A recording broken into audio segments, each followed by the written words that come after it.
right, good day to you. My name is Fred Oakman, and as always with me today is Mr. Jake Peters. We are PS This Is Awesome. We're a PlayStation podcast. Thanks for tuning in. This is episode 237. We've been at this for a while. It's a show where we share our feelings about the current state of PlayStation.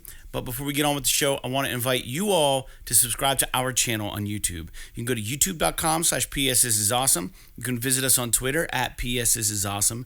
If you want to make fun of our trophy list on the PSN, you can find me at anchorless_81 and Mr. Jake Peters at JakeSaw01.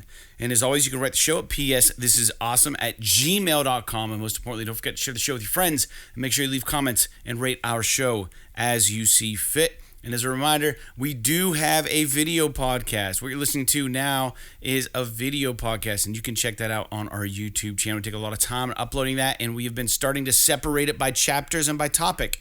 So it's maybe a little more modernized than the podcast in that regard. But I have been including the timestamps in the podcast when I upload it. So if you're just want to check out certain things, you can fast forward with the timestamp, and you should be good. And for newer long-time listeners, yep, this is where we are. We do have a Patreon.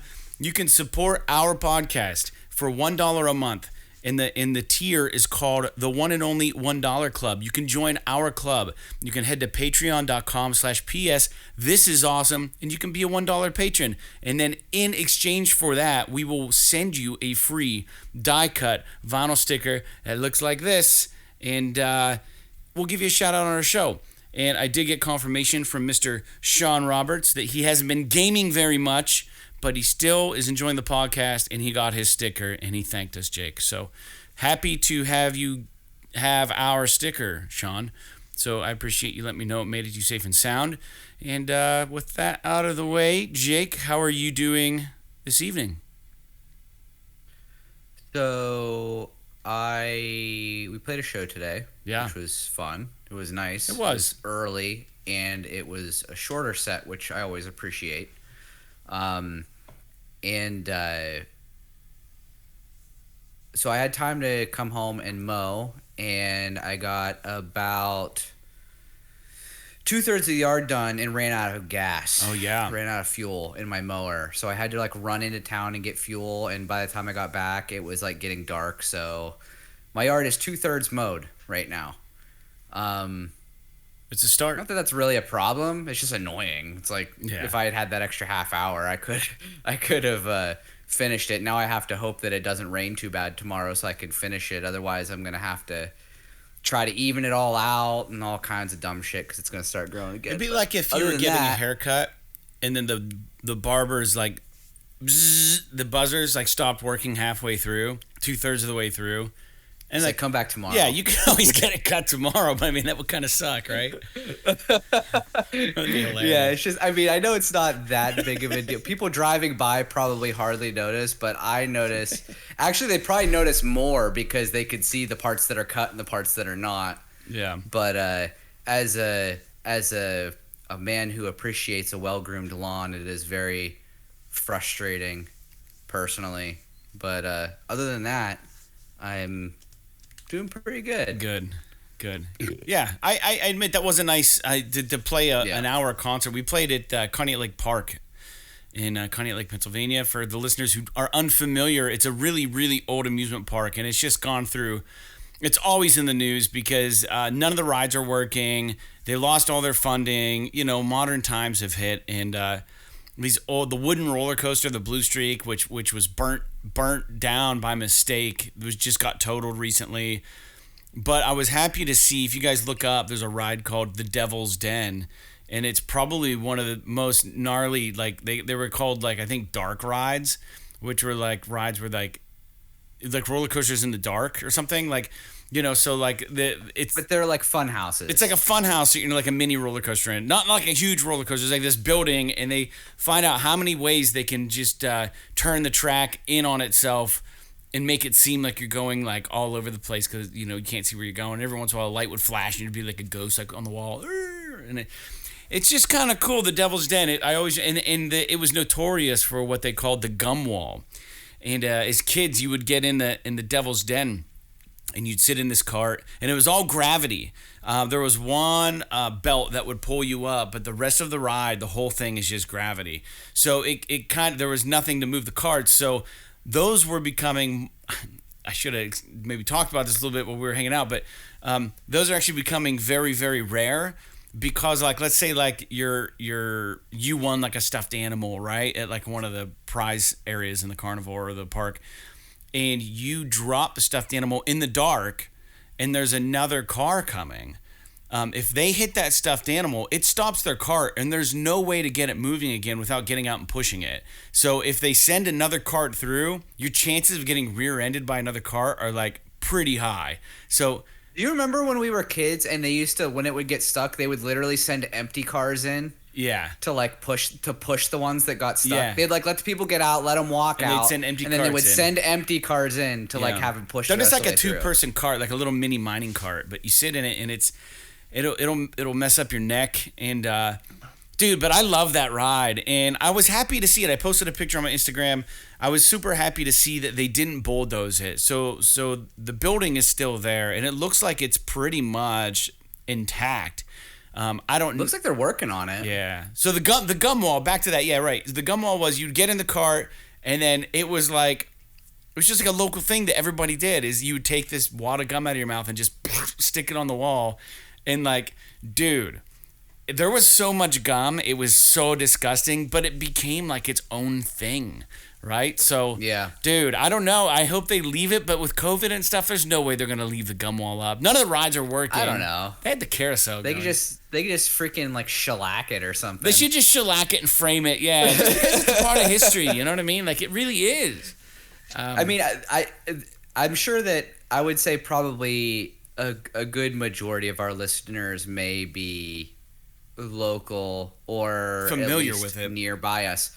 So Connie Lake Park was actually a kind of a big deal. It was huge back in the day, like in the the middle of the 20th century up through even the 90s. It was started dying off like in the 90s. I'd say up through the late 80s, right? Yeah, it was like a big deal. Yeah. And like when our parents, well, your parents I think weren't from around here, but when my dad was a kid, yeah.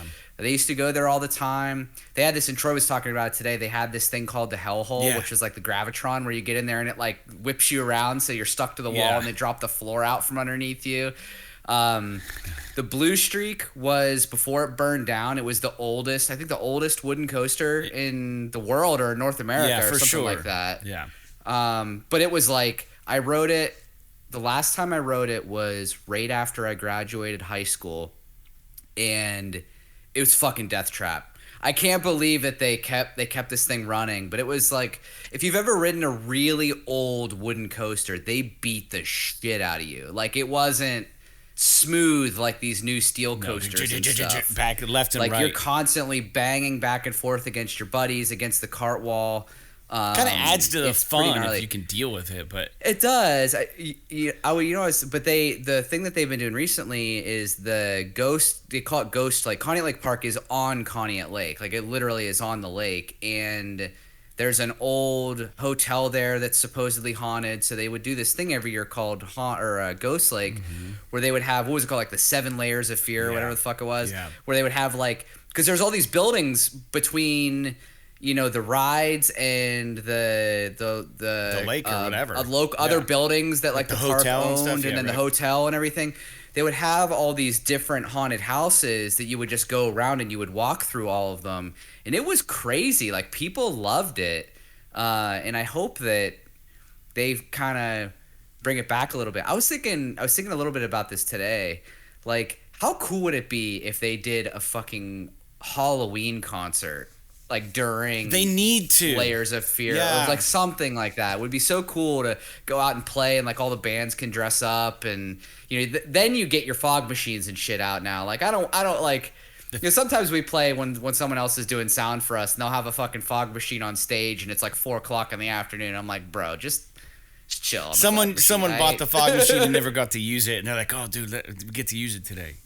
Yeah, it would unnecessary, but in a Halloween, cool. Dude. Yeah, but I mean, we don't have to keep going about Conneaut Lake Park, but if you're interested, look it up, because it used to be a thing. I mean, The movie The Road, part of it was filmed there. That's true. With Liam Viggo Neeson, Mortensen. Yeah, during one of its shutdown eras, where it literally looked like a post-apocalyptic wasteland. Well, it still kind of does. I mean, it's been mismanaged by all of, this whole area is run on old money. You know what I mean? Like, it's a bunch of old rich people that don't understand how to revitalize things or bring things back, and the ownership of Coney Lake Park has been a wildly debated topic, and they never have funding, and then like when they try to get funding, people are like, why the fuck would we fund it? We funded it so many different times for you guys to renovate it, and you just let the oldest wooden roller coaster burn down. Like, you guys are mismanaging the shit out of this place. Like, a little TLC, but it's always the issue is there's not any money. But, like, I don't know. It's just kind of frustrating to see such a cool place. But I'm happy we actually got to play there. That was my first time ever playing Coney Lake Park in all my years. It was really cool. I thought that all the rides were gone. I was happy to see that they actually had the carousel operational. My nephew got to ride it, which was cool. The tilt-a-whirl was there, yeah. They have a really nice carousel at Coney Lake Park. It's one of those old-fashioned ones where it's its own building.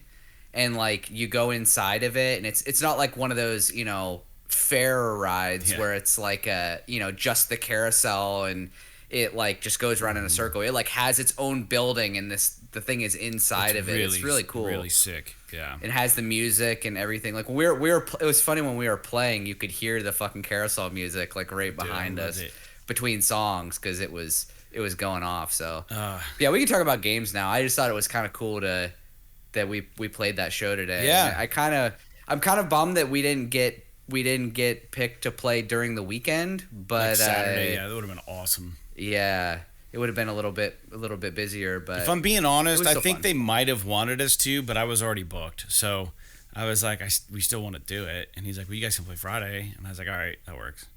Yeah, but so be it. But yeah, I agree. I think that would have been really cool to play in the evening on Saturday. Any kind of fair / carnival / amusement park, dude, it just pulls at my heart. Like, I love that stuff. Like, I love the aesthetic. I love the noise. I love the sounds. I love seeing people having a good time. And there's all age ranges. You have young kids, and then you have like older adults that are like there for nostalgia purposes, or they're just watching their kids. You know what I mean? But like, dude, there's always decent food. It's always just fun. You know what I mean? It's always just a fun time. I don't know. Whatever. Yeah. Whatever, man. But yeah, so we did that, and aside from that, my week's been going good, man. Just been busy. Played last night. I did. I'll give a shout out real quick to my friend Brian McCauley. I don't even think he listens to the show, but he started a nonprofit for veterans, and I believe he has a Purple Heart.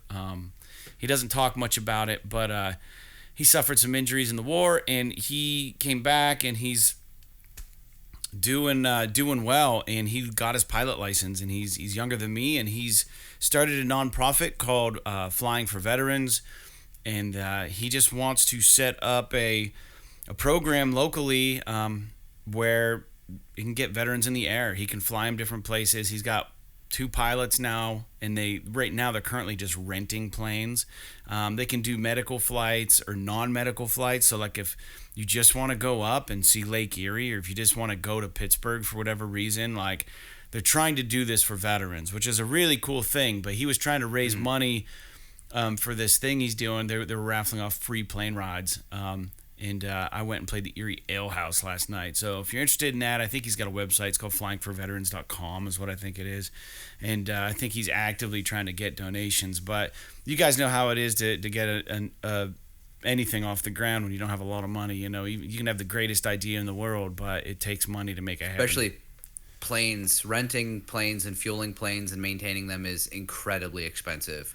Yeah. So he wants I'm sure he needs something. He's got a pretty good quote-unquote business plan. He's got a pretty good idea of how they can get to where he wants it to be, but it's going to take a lot of hard work. And so I got to help him out last night, and then we had that show tonight, and then I'm out in Stoneboro tomorrow, and then we're taking the band out to Indiana, Pennsylvania on Sunday. So if you have any listeners in the Indiana, Pennsylvania area, come out and check us out. We're going to be at Levity Brewing Sunday, 4 to 6. That out of the way, let's talk about some games that we're playing. Let's get into some podcast content. I am still really enjoying PGA 2K21. I'm getting trophies, and I don't mean to. Like, I just hit a chip in from the sand. I guess you get a trophy for that. Felt really good to do. I should have tweeted it, but I didn't. And then I played a few rounds of this new game called Multiverses, and it's a Super Smash Brother competitor. This game is so much better than Nickelodeon All-Star Brawl. This is a free-to-play game. It has a lot of interesting characters. From what I read recently, Beetlejuice might be getting added to the list. You play the game. They have like characters on rotation that you can get any given week, I guess, and everyone has access to those characters. Or you could pay a little extra money and unlock characters, or you can use in-game currency that you get from playing and doing well to unlock characters. So it's got like this nice little feedback chain. What would you call that? A replayability chain or something? And I played it. Or a gameplay loop? Yeah, replay loop. Thank you.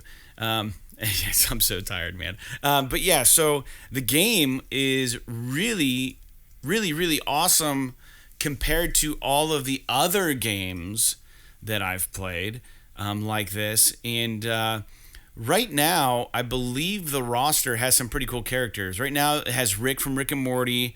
Has Morty from Rick and Morty. LeBron James, the Iron... Because I think he's in like a cartoon or something. It has the Iron Giant. He's in the Space Jam, the new Space Jam movie. So you could be Taz, Velma from Scooby-Doo. You can be Arya Stark from Game of Thrones. You can be Batman, Bugs Bunny. Finn the human, I don't know who he's from. Garnet, I don't know who she's from. Harley Quinn, Jake the dog, Rain Dog, Shaggy from Scooby-Doo, Steven Universe, Superman, Tom and Jerry, Wonder Woman, and they've got Black Adam coming soon, and Stripe. I guess Rick is coming soon also from Rick and Morty. But so if you're just playing the free-to-play version, you don't want to put any money into it. Like the characters I had made available to me when I played it with my brother was Wonder Woman. I believe it was Wonder Woman, Batman, LeBron, and I don't remember who it was Steven Universe, and I didn't even play as him. But I'll tell you right now, I think Superman's OP anytime we were in a match. So it's cool because my brother and I were just a team, and we would go play two other people. And that's kind of fun when you're playing with someone you know, and you're just kind of like, he'd be like, help me out, they're kicking my ass. And I'd run over and just try to do some shit, and sometimes we won like 3, and we probably played like 7 rounds. So we weren't great at it. He's much better than I am. But I really like this game. I had it in the news point, and we could get to it, or I could just talk a little bit about it now. Jake, have you heard of this game? Which game? Multiverses. Yeah. I didn't even know what it was. We talked about it on the show before. Have we?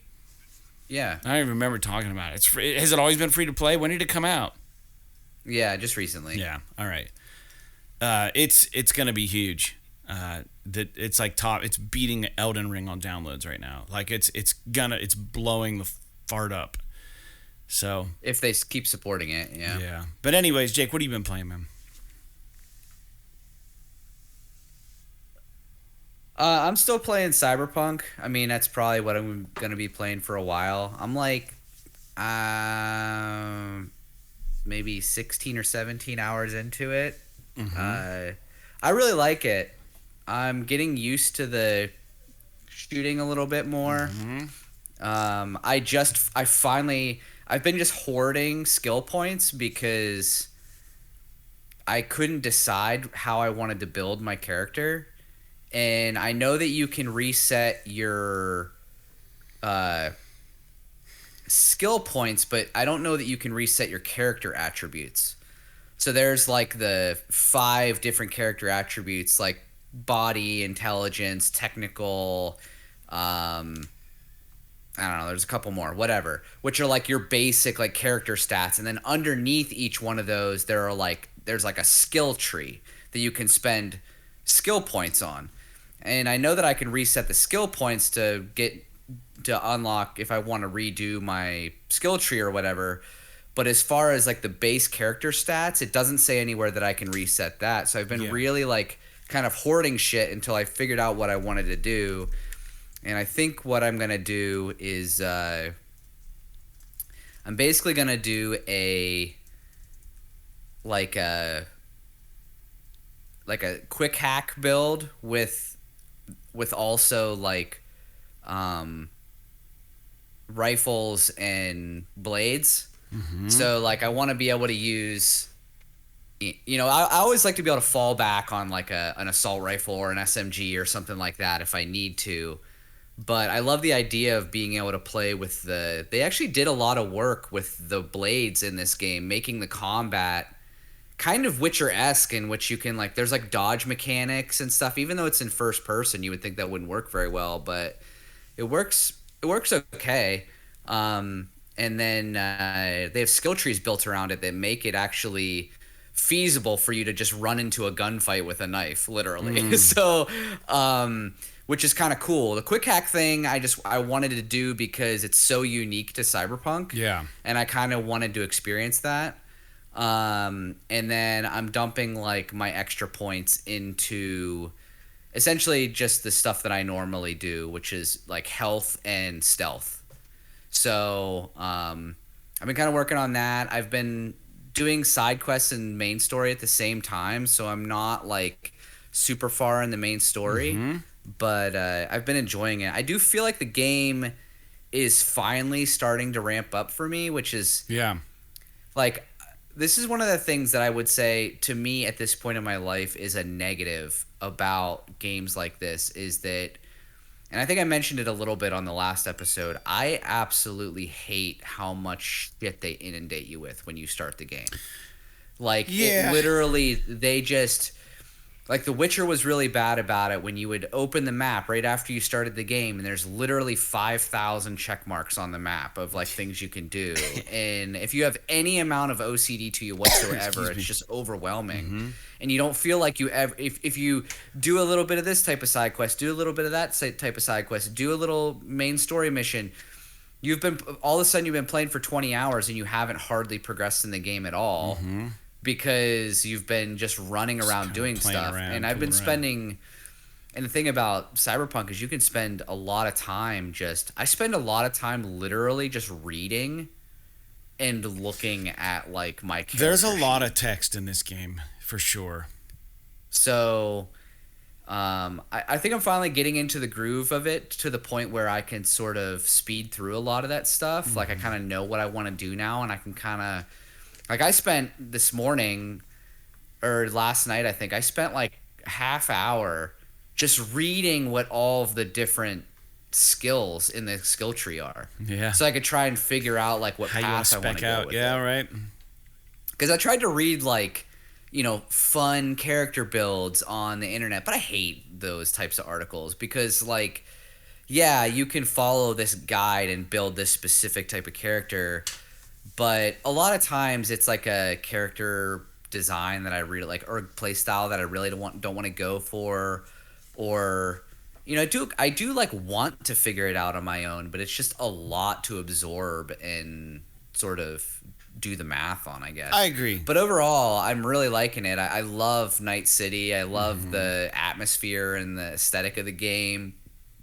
I think it's really neat. There's one location, I don't know if you've been there yet or not, or if you're even going to be asked to go there, but there's one location in the game that I just think is really, really rad. And it's like this, it's away from Night City. It's out kind of like by the highway, and it's just this hotel or motel off the side of the road. And for me, some stuff happened there, and I was like, dude, I fucking love this location. It just feels like realistic, you know what I mean? Like in that, it's as realistic as it can, but like a place like that would definitely exist, I think, in Night City or in the. Yeah, I think it's cool. I like the BD replay thing where you're like basically reliving someone else's memories that they've recorded, and you can do like an editing mode where you can kind of scan things. It's just, there's a lot of, they did such a good job at just creating the cyberpunk aesthetic. And I say cyberpunk small c, not cyberpunk big C.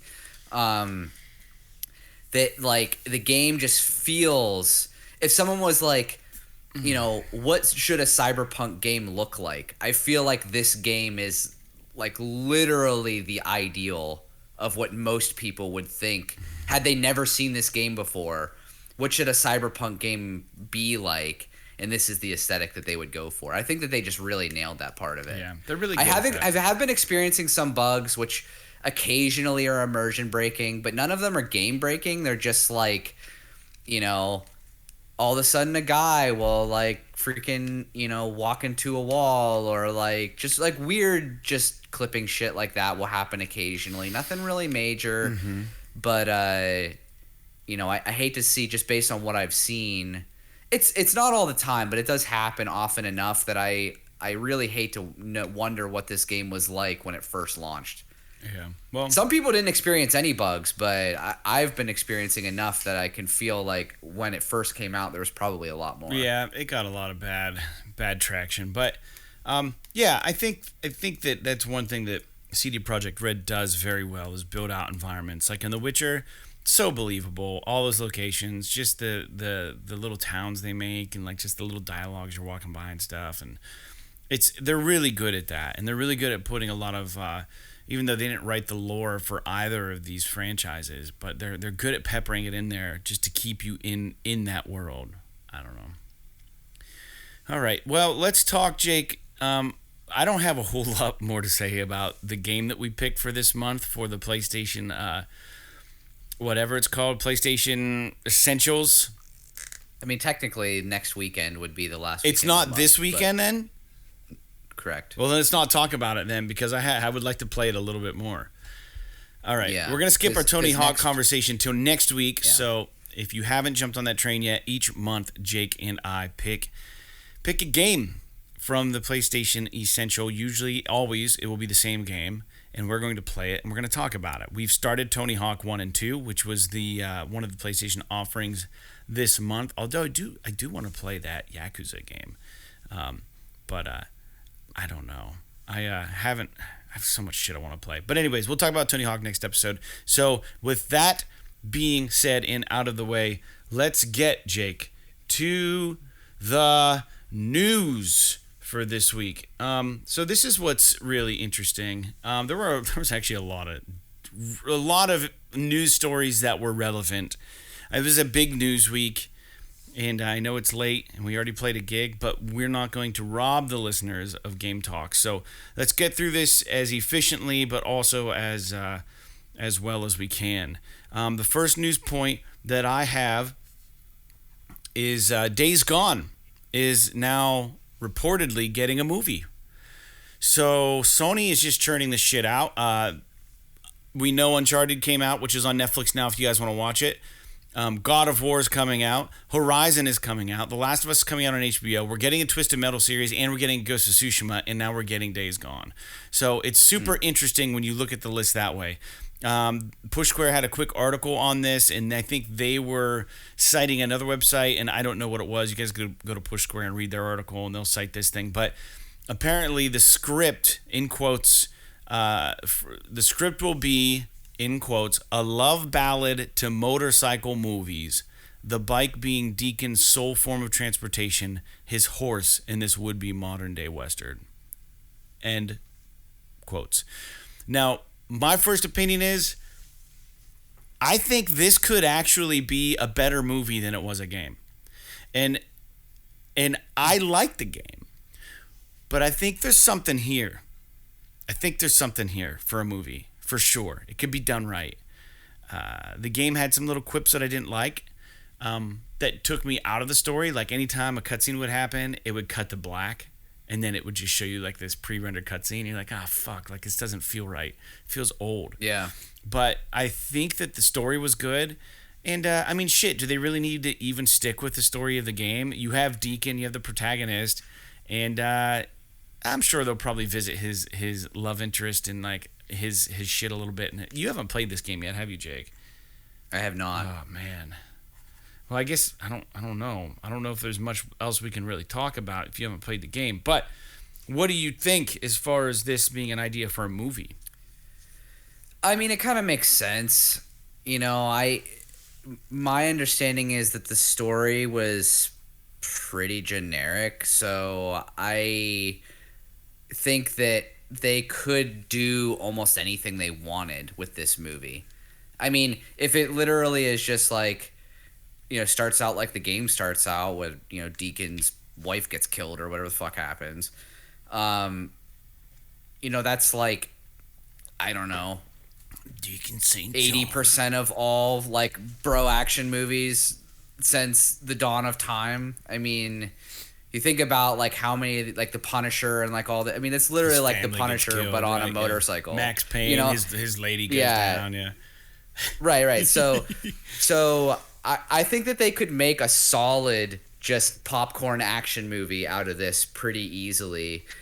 I'd be curious to see if they keep like the bro factor, or if they kind of dial up the darkness with the the whatever the freakers, or the fucking stupid name is that they gave those bad guys, the zombies. But because they kind of already did like the Horde thing with that World War Z movie. Yeah. You know what I mean? Yeah. So like that's not really gonna be a new thing in cinema. So it was an impressive thing in a video game, but in cinema, I mean, it's something that has happened before. So I'm curious how they're gonna approach this and make it seem like something fresh, and not just like a generic movie. And like, you know what I mean? I would like it to feel a little heavier, a little weightier. I said weightier, not wittier. A little weightier. Just in the sense that, like, give me some really cinematic motorcycle shots of riding through Bend, Oregon, with the mountains in the distance, and some like acoustic picking song, like something kind of somber with like some. I want to vibe with it, like as the kids say. Like I want to have like this. I want to be on the journey with Deacon, right? Like I don't want to step back and watch this thing unfold. Like I want to feel like I'm there with him. I want it to be visceral. I want to see him like fucking camping out, like in the woods with his bike parked and pulling like a rucksack out. You know, he's got it bungee down to his back, you know, to the bike, and like he's got like these weird fucking gas cans he has to carry around and take. Like it could be really cool and dark, but like also like give him a little bit of a purpose. Have a little bit of Resident Evil in there where like he's like shit ain't right. Like I gotta figure out what's going on. It could be good. You know, it's interesting. I know that this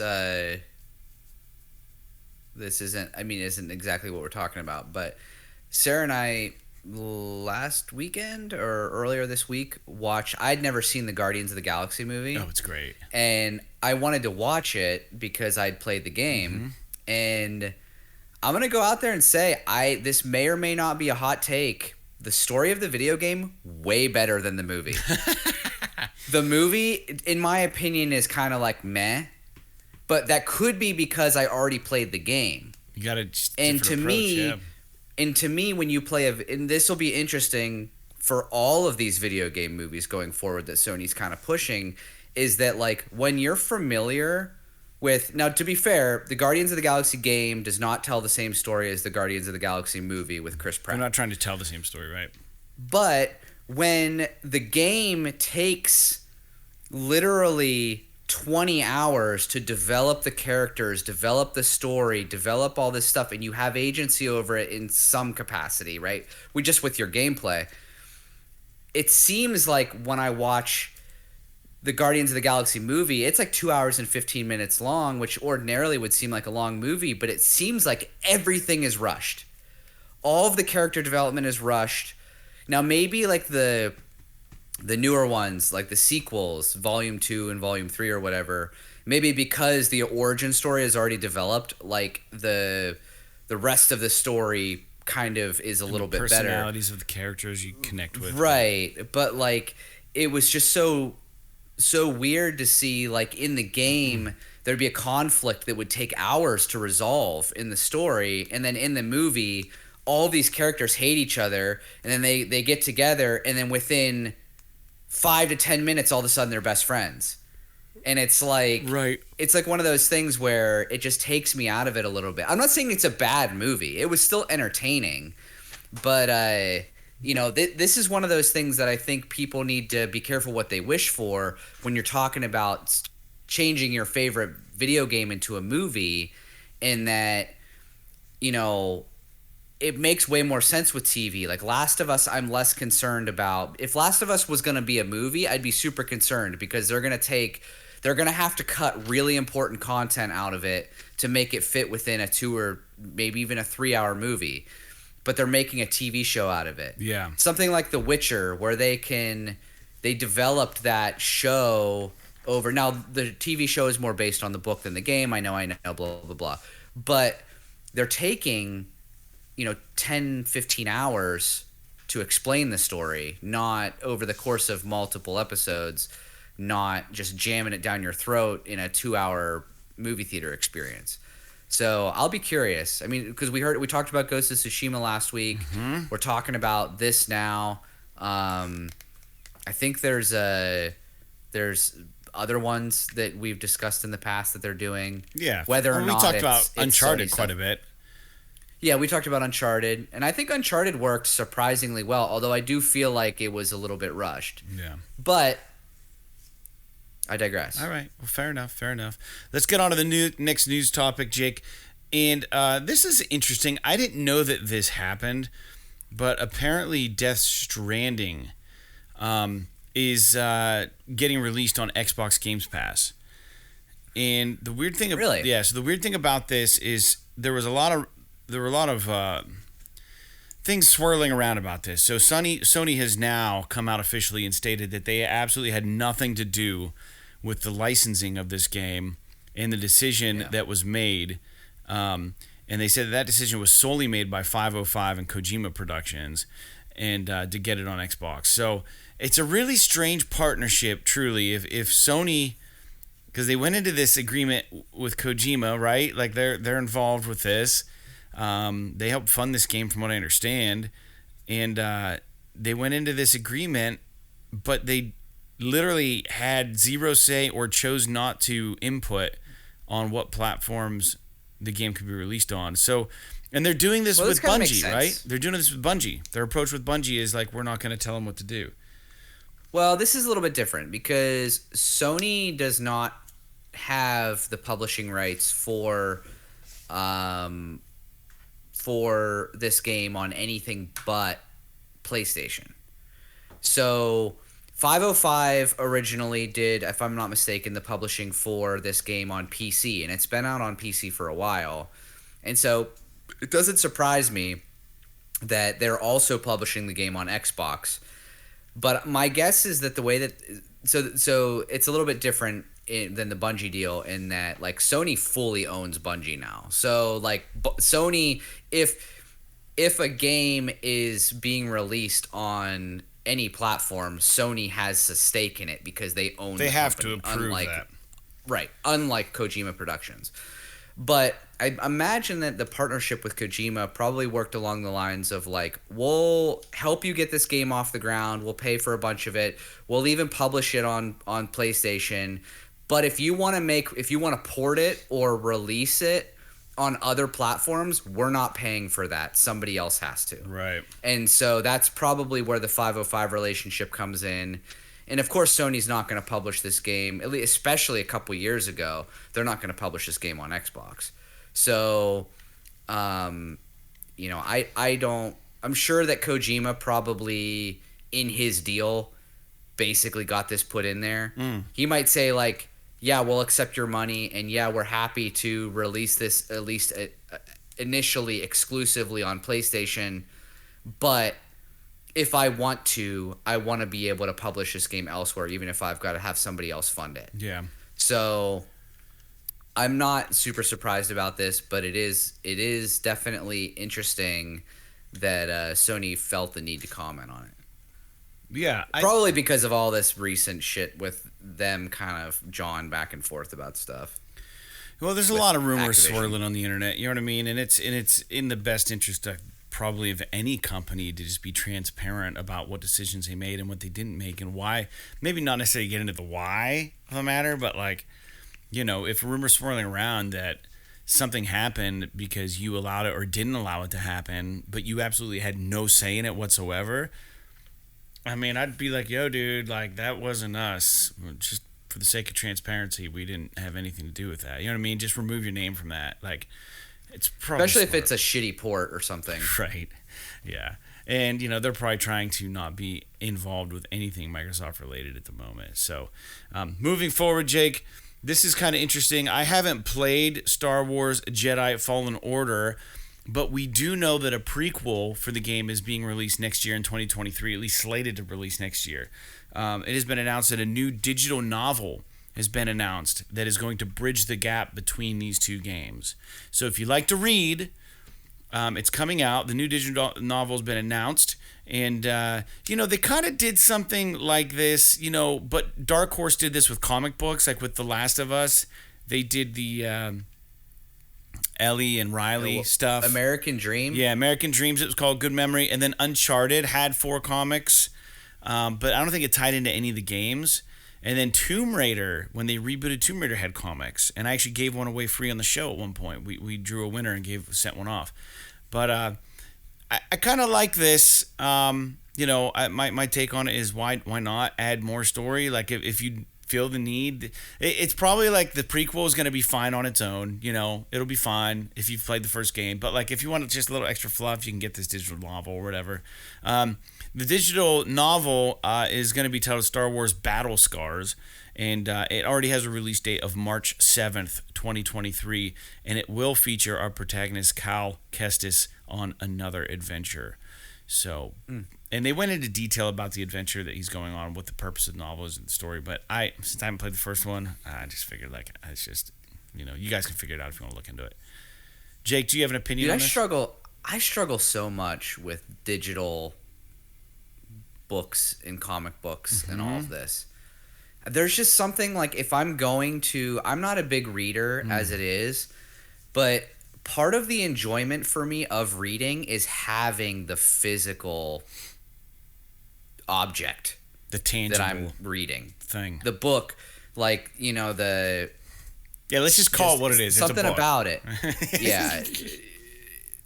But it's like, there's something about the experience of reading. If you're going to read, I don't like reading on my phone. I don't like reading on a tablet. There's something about it. It's not as bad reading on a Kindle or something like that. If you've got like the paper, like the actual like e-ink or whatever, sure. It's a little bit easier to read on that. But then you don't have like all the color and especially if you're dealing with a comic. So I definitely love the idea of I love the idea of this, but the other thing too is a lot of times if I'm going to read, I like to read right before I go to bed because a lot of times reading makes me sleepy. And you don't want to stare at a screen. And I don't want to stare at a screen. I want to stare at something that's not gonna drill my eyeballs with blue light that's gonna keep me up all night. So but that's a bit of a digression that has nothing to do with this. I think this is cool. I always love whenever companies go out of their way to, whether they're contracting someone else to do this or if they're letting their own writing staff kind of do this as part of the treatment for the next game. I mean, that's pretty cool. I think it's really neat whenever they do stuff like this, as long as it's not like, some extended universe fan servicey shit that just like destroys the meaning of the the original IP. Yeah. I think it's really cool that they're doing it. And I'll add one more that I just remembered that they did. The Division had a really cool companion book, and it was full of puzzles and clues. It was like all these different like things. It was like a game book, but it wasn't like a game book at all. Like you could read it for what it was and get the story out of it, but like there were little clues you could pick up on, and like it was really cool. And I loved it. Wasn't there an There's Division comic too. An Uncharted digital comic where it was like animated? Yeah, they did voiceover. Yeah, they did a motion comic for sure. Between like 2 and 3, maybe. Yeah, there was a motion comic, and you can watch it on YouTube. Actually, it's a good reference. And yeah, and they also had an Uncharted novel. It's a whole different adventure with Nate and Sully. I bought it and read it. I actually really liked it. It was good. Because the characters, you can read it in their voices, and you're like, oh yeah, that's totally right. It was written very well. So, yeah. So, anyways, I like it when that happens as well. Let's jump backwards and talk about that Multiversus game real quick. I touched on it at the beginning of the show, but I have another news point on it, and the news point essentially was just saying about how it has topped like the download list. But another thing that's interesting about this game that I wanted to bring up is like, you know how like in the Nickelodeon All-Star Brawls, how we talked about how the voice acting was terrible. It was brought to my attention by my brother that the voice acting in that game, or maybe you brought it to my attention, was actually recorded after the fact. There were no voices. Yeah, it originally didn't exist. It originally did not exist in the game. So they called in a bunch of random people. But the voice acting in this game is really, really done well. And they put like a little, like the chef's kiss on this game is like, for instance, I was Batman and my brother was, hell, I don't know who he was. He was somebody, right? And after we won a match, his character, in his character's voice, made a comment to Batman about Batman's gadget belt. And I was like, what a nice little touch. And it was something like, do you really need all those pouches on your belt or something like that? Some stupid quip, you know?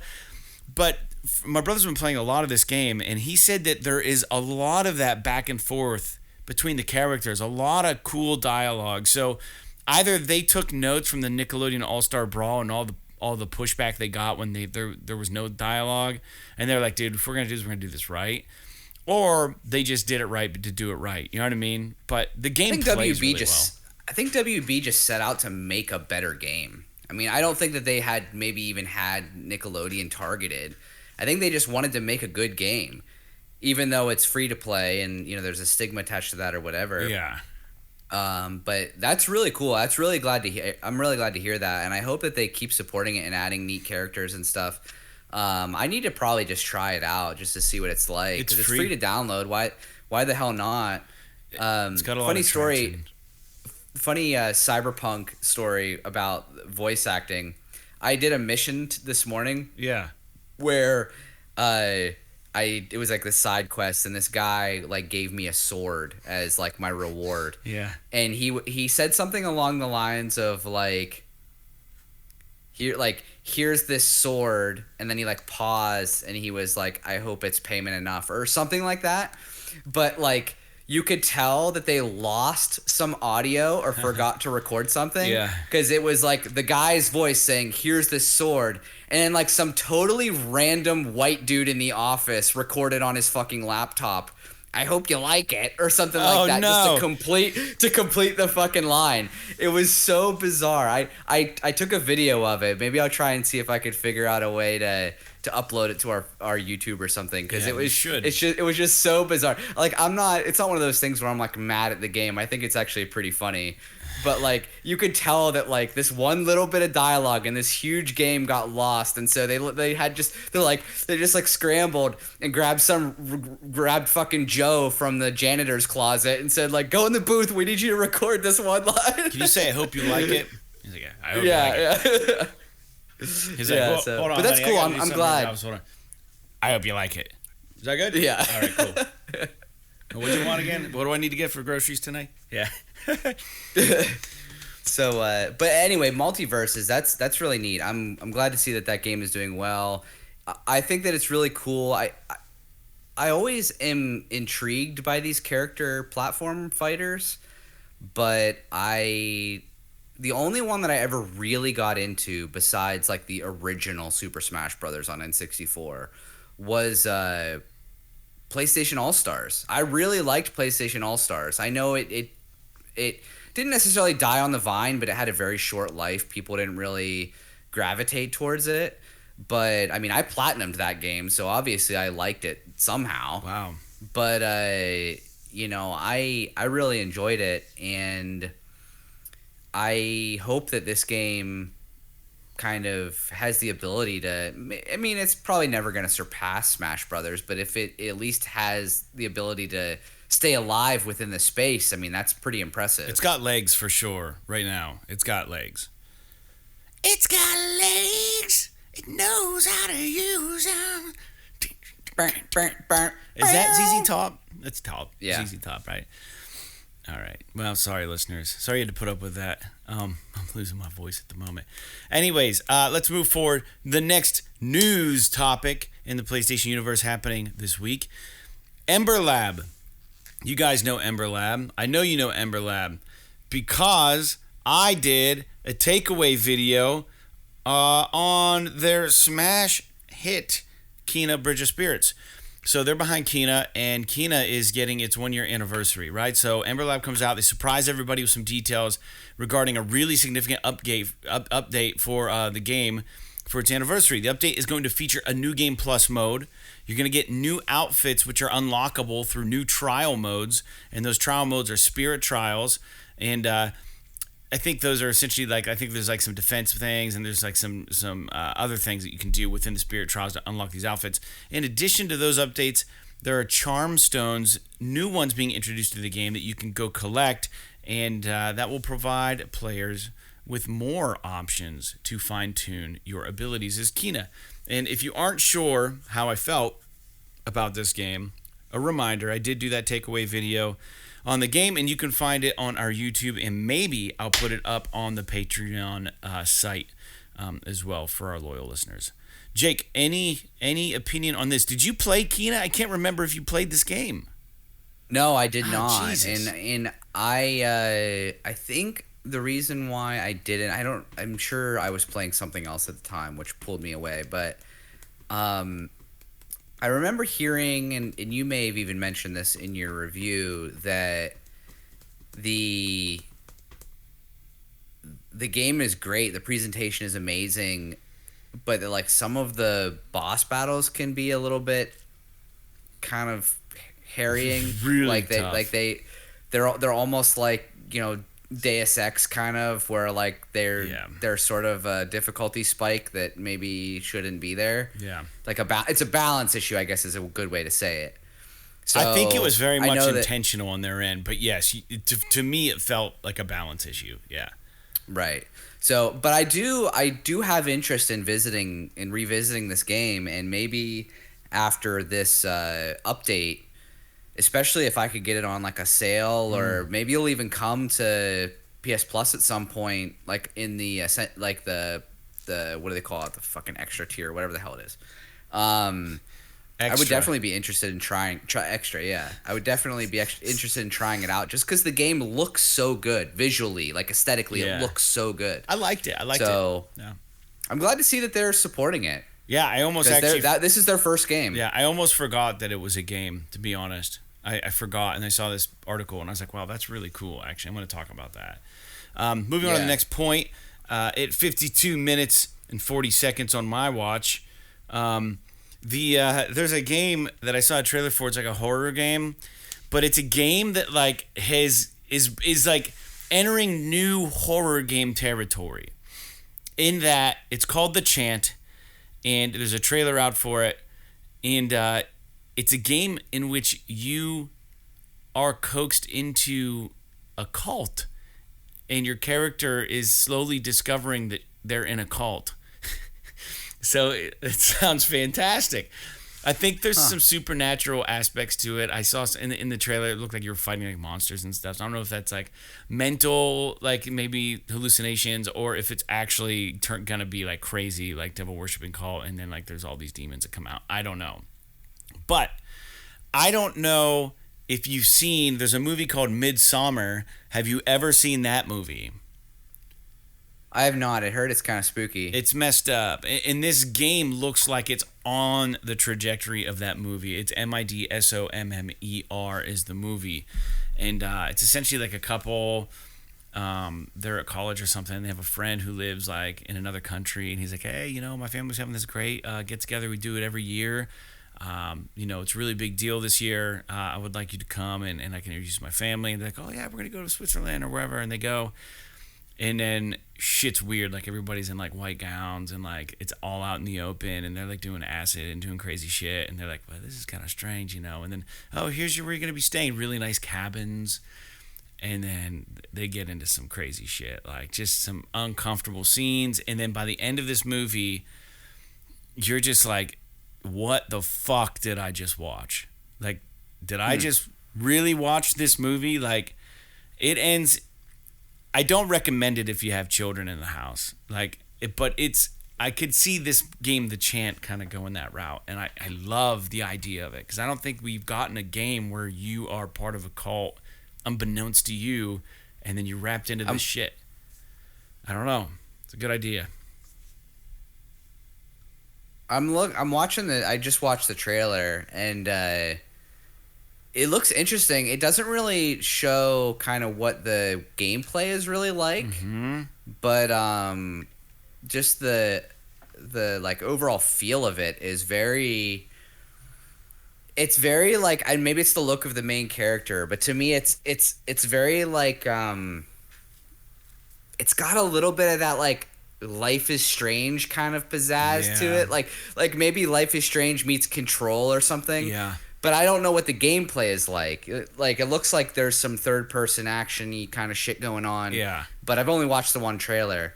But it does look very interesting, for sure. Yeah, I'd never heard of this game. I thought I'd just let you guys know it's a thing. We're coming up into the fall time. So, anyways, let's move on to the next news point, Jake, shall we? The interesting thing about this next news point is that this is a game I don't ever really talk about. For a long time, I talked fondly about this game. And I sent you this in a message recently, and it was on PS3, and it was also available on Vita, and this was a game by Arrowhead, and I loved the shit out of this game. It was called Helldivers. There has been a recent leak, which has been now revoked by Sony, which was apparently video of Helldivers 2, maybe pieces of a potential trailer. From what I understand, the video was actually a video screen of somebody's computer screen, and it showed some shit. It wasn't even like high quality, but Sony had that shit pulled ASAP. And the rumor now is spiraling that there's no guarantee this is the case, but that it's going to be a PS5 exclusive game. Helldivers 2. I was gonna say, I think there's there was some exclusivity with the first one. I believe you're right. If it wasn't timed, it might be altogether exclusive. But I will say, so here's what I have to say about Helldivers. I love everything about that game except the friendly fire. That's what made it interesting. If there wasn't, I know, but it also is what makes it incredibly hard. But it was hilarious though too at times. I agree with you, but when you're playing with friends and you accidentally run them over in the rover, and they're like, you fucking run me over. You know what I mean? It's so hilarious. Like, I got to get out of here. We're getting swarmed, you know? Because people go into panic mode when you get swarmed by the hordes. Yeah. And it's like, oh, yeah, we're a tight team. We're going to look out for each other. And as soon as you're in jeopardy or in peril, because it's like permadeath, like you're like, I'm the hell out of here. And you just end up ditching your crew. Like some people do. Some people don't. But that's what makes for great comedy gameplay. And, but as a twin stick shooter, that game is fucking dope. Like the gameplay is so good. Everything about it was awesome. It's just very, very hard. That's really it. Everything about it. You can't really play. I tried playing it by myself. You can't really play it by yourself. But if you play it with friends, then you gotta watch out for each other and don't shoot each other in the back on accident. And it was intentionally difficult to play with friends. Like you could ping each other, you find out where other people are on the map, and like you don't want to get too far from your people. But like when you finally unlock the vehicles, like controlling the vehicles and certain people using the guns and like laying down different beacons to like turrets and stuff to take out, like it was almost tower defensive, but it wasn't. It was a twin stick shooter for sure. The tower was your group, and you just continuously moved and tried to accomplish missions, and you had to just set up areas of perimeter and just repel the monsters and the aliens. Such a good game. Helldivers, check it out. Helldivers 2 leaked. I think it's going to be happening. So my guess is that because of the leak, there's probably some sort of press release imminently coming down the road. You know, would be my guess. I'm not certain, but that seems to be the way things are. I mean, they leaked Last of Us, and Naughty Dog had a video like the next day, ready to post. So. With some of the stuff that got leaked. The next news point, which isn't really relevant except for the fact that I'm like really into golf games right now. Tiger Woods is going to be on the cover of 2K23. Why? I don't know. Like, is he like officially retiring or something? I mean, he's apparently, I don't know. I think he's making a little bit of a comeback. I mean, he's not the best golfer right now, but I thought like he had been actively playing a lot lately. He just the most recent the most recent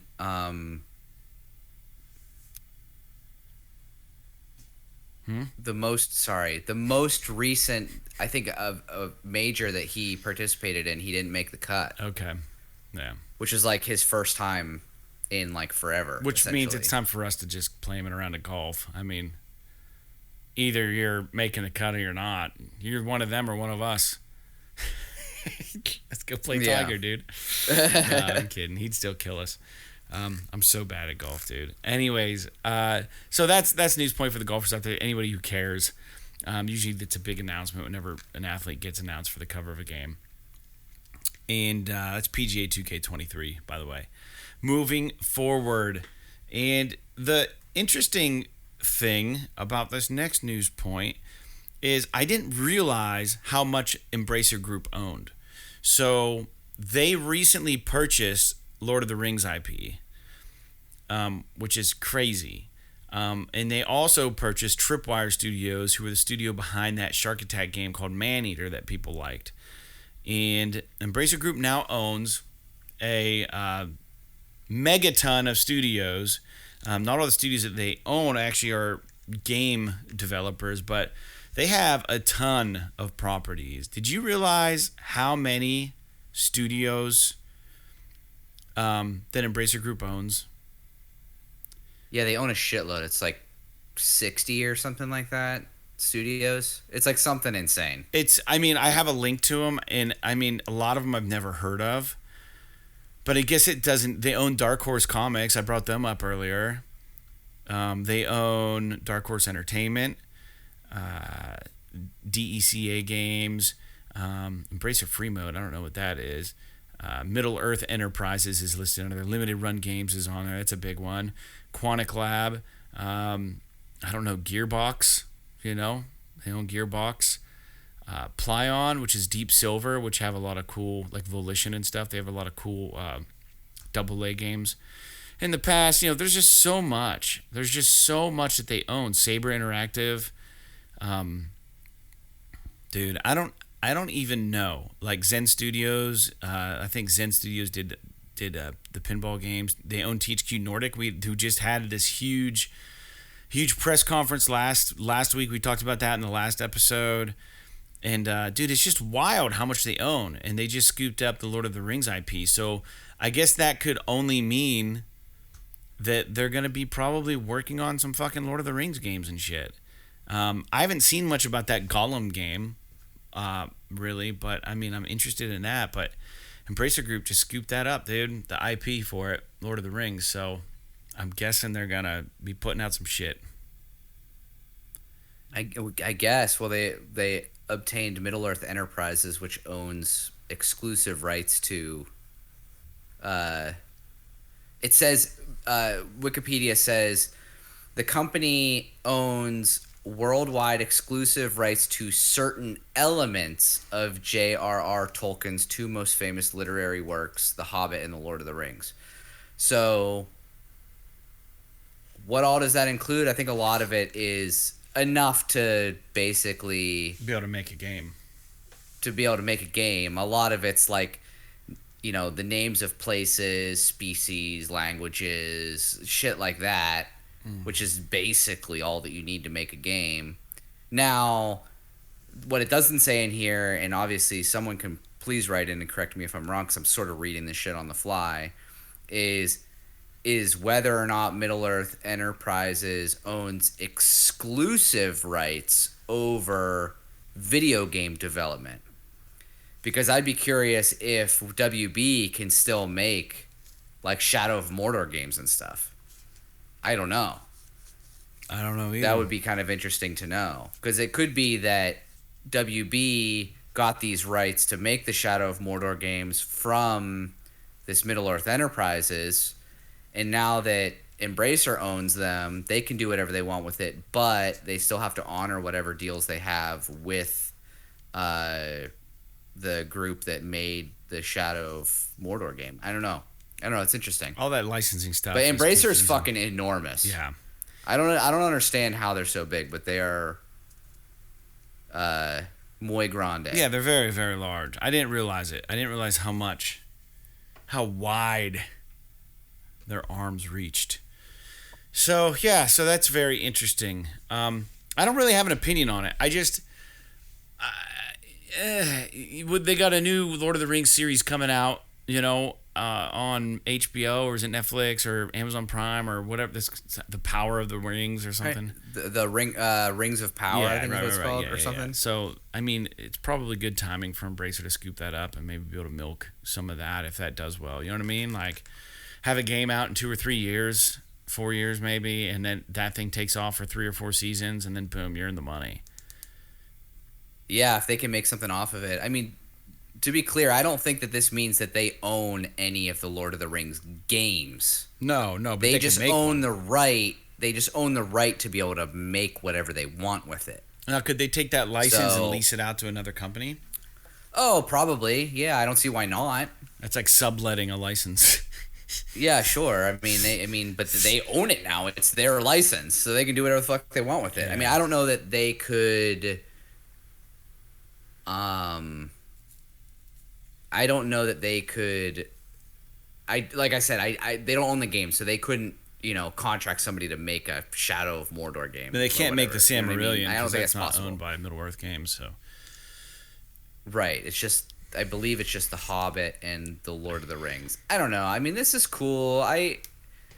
My interest in The Lord of the Rings is very tentative at best. I see things a lot of times where I'm like, oh, that's really cool. Like, I really enjoyed the movies, the Peter Jackson movies. I did as well. Yeah. But, like, aside from that, I can never get into the books. Tolkien's writing style is too insane for me. I don't know if there are some of the games that I enjoyed, like the Two Towers on PS2. I really liked that game a lot. I'm thinking of what other Shadow. I didn't play Shadow of Mordor or Shadow of War. You played Shadow of Mordor, didn't you? I played the first one. I didn't play Shadow of War. Yeah, Shadow of Mordor. And you liked it, right? I was on the fence. Like, I wanted to like it. I played through people it. really loved that. Yeah. People really loved that Nemesis system that they had in there. And it kind of got a lot of hype, and then Shadow of War, I think, kind of just sort of fell off. It kind of reminded me a lot of Tomb Raider, where, like, the first Tomb Raider reboot game, like, people fucking loved it, and then the second one came out, and everyone was excited, and then it was just like, meh. You know what I mean? So, like, yeah. I don't know. There was also an RTS that they had on PC that I played when I was a kid, but that's about it with me and Tolkien. So I have very little opinion about this. Yeah, it is what it is. Let's talk about the new games coming out this week on the PlayStation Network, everybody.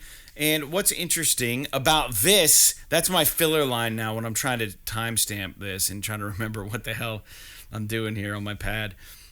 Trying to keep track of this. So what's interesting about this? Nothing is interesting about this except the fact that there's got new games coming to the PSN. So August 15th, Nebulous Lasso on PS4, Robbie's Adventure on PS4. August 16th, Rollerdrome, bam, which looks good. PS5, PS4, Way of the Hunter on PS5, PS4. August 17th, Kruger 2, which is a weird title. Little League World Series Baseball 2022, PS5, PS4. The Hippo G on PS5, PS4. On August 18th, we're getting Caminon on PS4, Cursed to Golf on PS5, PS4, Pretty Girls 4 King Solitaire, Solitary maybe, PS5, PS4, RPG Time Legend of Right on PS4, Slaycation Paradise, PS5, PS4, Thymesia on PS5, PS4, We Are OFK, PS5, PS4. Oh, weird. Wow. That's like the first time I've heard about that since they announced There's been no push at all. PlayStation event. Weird. I didn't know that. That's the one that's like, because we were like, oh, it's not a real band, but it is a real band, and it's, right? That's the one, right? This is the one. Interesting. I kind of want to check it out. I don't know. I'll have to look it back up because I fucking don't remember anything about it, but I remember being like kind of charmed by the trailer. When they were advertising the PS5, this was one of the games they used to help champion the PS5 sales. So weird that there's nothing since then and now, but this is coming out apparently. Weird.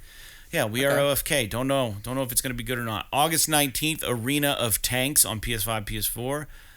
As Divine Cross, PS5, PS4. Cloudpunk on PS5. Dynabomb 2 on PS4. I'm in Love with Your Dead Grandmother, PS4. Madden NFL 23 on PS5. You don't hear a lot about Madden anymore.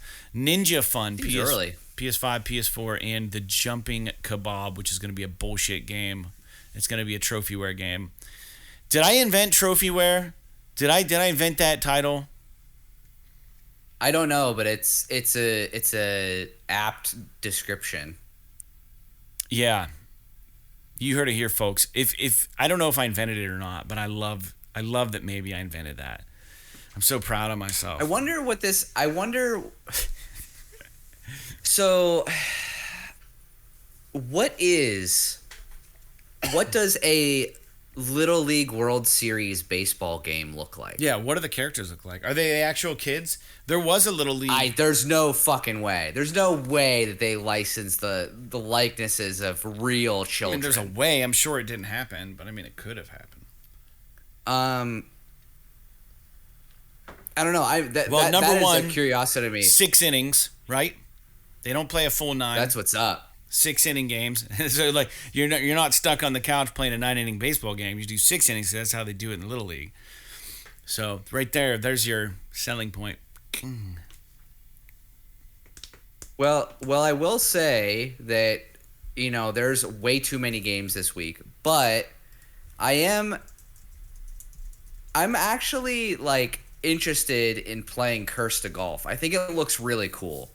I really think that that's an interesting idea, and I would love to try it out. I'm interested in checking out We Are OFK just because I'm curious, because it really looked interesting whenever we saw the first trailer of it. Yeah. And obviously people are really interested in Rollerdrome, but just like most weeks, a lot of this shit, I'm not gonna play Madden. I mean, the last Madden game I played was a long time ago, and I'm sure the new Madden game is slightly better. I don't know, but maybe. I mean, I'm also not a huge like football fan, so it's not really going to do it for me. Yeah, I'm in Love with Your Dead Grandmother. I mean, this could be one of those games that's either actually good or it's just a game that's just trying to get your money based on the name. And so that's kind of interesting. It's like those books, like geared towards children, like that are in like 5th grade. You know what I mean? Like I Ate Worms. It's like, oh, dude, you're talking like a lot of those Goosebump book names. Yeah. You know what I mean? Yeah. It's like maybe not for us, but maybe a fine game. Interesting, but I'm interested in Rollerdrome. I'm interested in Curse to Golf. I'm interested in We Are OFK. I'm not sure if there's anything else here that does it for me because there's like 20 fucking games here. So Ninja Fun. I mean, that sounds kind of good. The Jumping Kebab. Nope. Buy that game for $1. Jake, you know what they call those games? Destroy the PSN. Trophyware. You should we should make a PSS is awesome t-shirt on it that says that. Ninja Fun. I'm looking it up right now. That's Fruit Ninja. I don't see anything about Ninja Fun game. Anyways, yeah, I don't know. Let's just call it, dude. I still got to get the stuff uploaded for all the listeners, and I don't know. Do you have anything I gotta closing get up in the morning time. You want to say? Is there anything that I wanted to say in closing? There was. Oh, have you seen anything about this? I don't know if it's pronounced Paqui or Pocky. They're chips. They sell chips, right? Paqui. Yeah. And they're doing this one chip challenge. Have you heard of this shit? Yeah. Like, this is my first time hearing of it, but they literally sell you one fucking tortilla chip that's individually packaged for like $10, and it's like, can you eat this? Because it's like, Carolina Reaper pepper shit. Just be hot as shit. Yeah. And it's supposedly hot as fuck. I don't know if it's worth $10 for me to eat something that's gonna make me want to kill myself, but I'm always curious. it's one of those things where like I'm curious about whether or not I would be capable of eating it, but I don't want to be the guinea pig. Like I want to know somebody who has similar tastes of spiciness to me and have them eat it first. And then when they're like, "Oh, it's hot, but it's, I'm not dying," then I'll try it. But the fact that this comes in like an individual like bag. The wrapper it looks like it looks like a condom wrapper almost. And it's like, and it says on the box like, don't fucking touch your face after you've eaten this chip, like all don't these do all warnings. this shit. Yeah, and I'm like, nah, it's like I've never been one of those guys that like goes to Quaker Steak and gets like the atomic wings and it's like, oh yeah, and they're sitting there fucking chugging milk and chocolate sauce. If I die, I won't hold you accountable. Yeah, because I'll never forget when I was in high school, I was on the soccer team for a couple years, and the last game of the season, our thing for the last game was we went to Quaker Steak because we were in Sharpsville, and I believe in Sharon, which is connected to Sharpsville, is the original Quaker Steak and Lube. And we went there, and one of the guys on my team decided to do the atomic wings. And Sharpsville from where we live was like a 45-minute bus ride to an hour bus ride.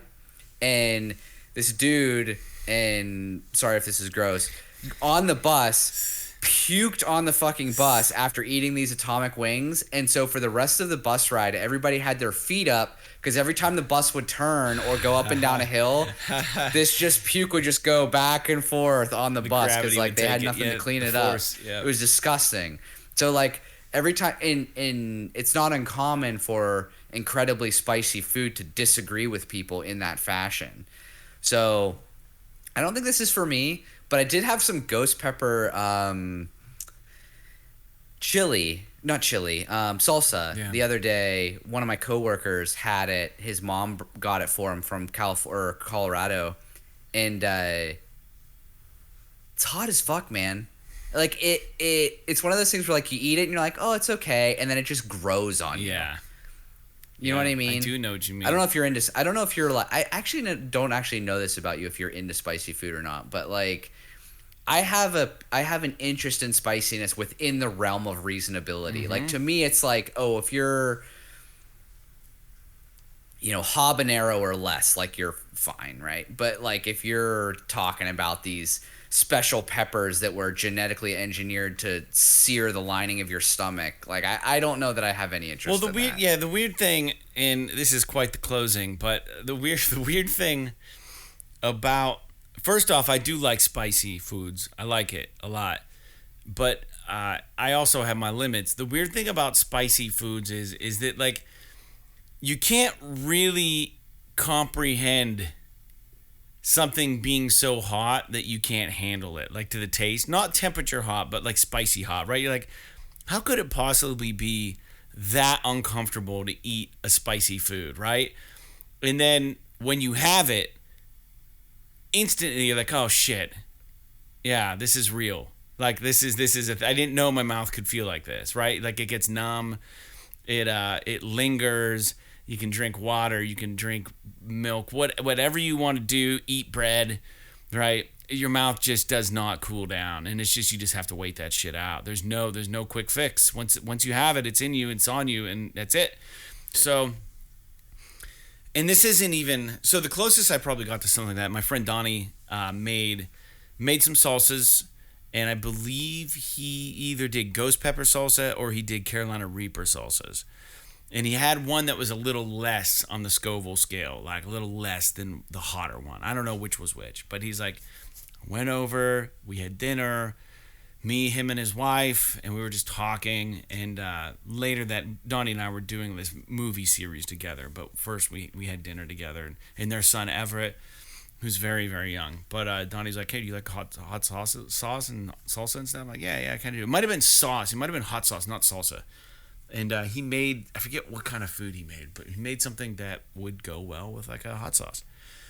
And I tried the first one, and he's like, yeah, just, he goes, it isn't terribly hot, but it's hot. And, you get a little dollop, just a little boop, just a little, and put in your mouth, eat it. And fuck, man, it was pretty hot. And I was like, well, let me try the other one. He goes, it's hotter than that one. I'm like, okay, you know. And before I even got the next one to eat, like the hot in my mouth started growing already. Yeah. And he's just kind of like staring at me like, how's Fred gonna handle this? And I'm like, dude, I remember just holding the hotter thing in my hand or on the fork and looking at him, and him be like, you feeling it yet? And I'm like, yeah, it's pretty fucking hot. And he goes, all right, yeah. I didn't swear, he had a kid there and whatever. But I was like, yeah, it's really hot. And I go, but I really want to try this. And he goes, yeah, do it, man, you can do it. So I did it, and he takes a spoonful of it and just puts it all over his food. And he's like, yeah, man, it's so good. And I'm just like, dude, like, that's when I realized that when I thought I had a high tolerance for spiciness, I realized very soon that I didn't, because I saw him house it.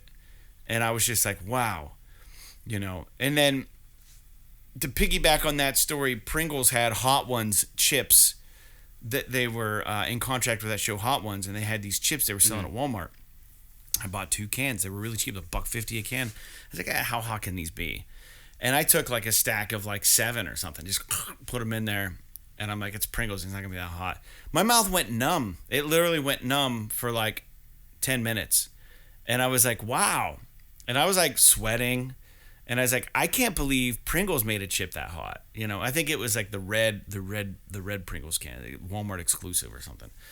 I did like the green ones a little better, the Verde ones, but they were still really hot. But the red ones, there was no flavor. It was just heat. It was all heat on those chips.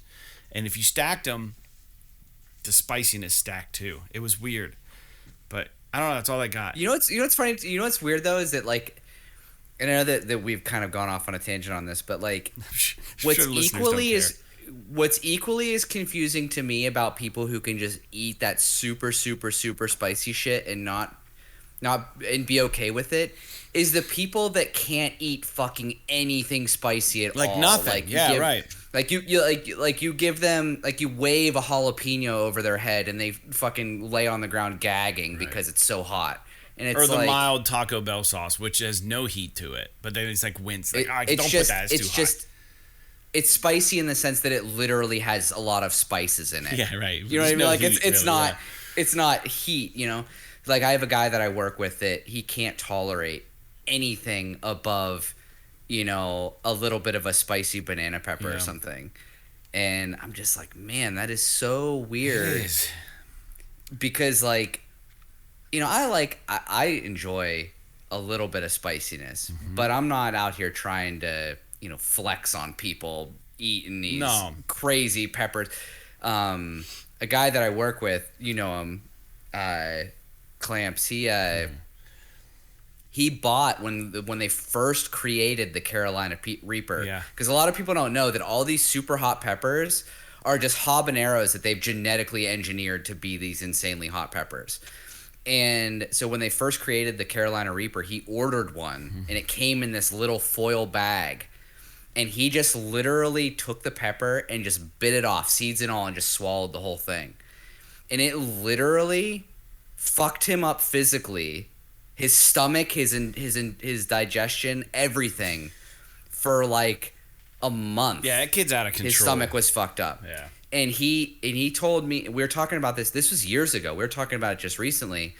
And he told me that he still has trouble tolerating spicy foods since he ate that pepper. And he probably laughed while he was telling you about that. Like, he's like, yeah, dude. And he can eat some crazy shit, but just to take a raw Carolina Reaper and just throw the whole thing down.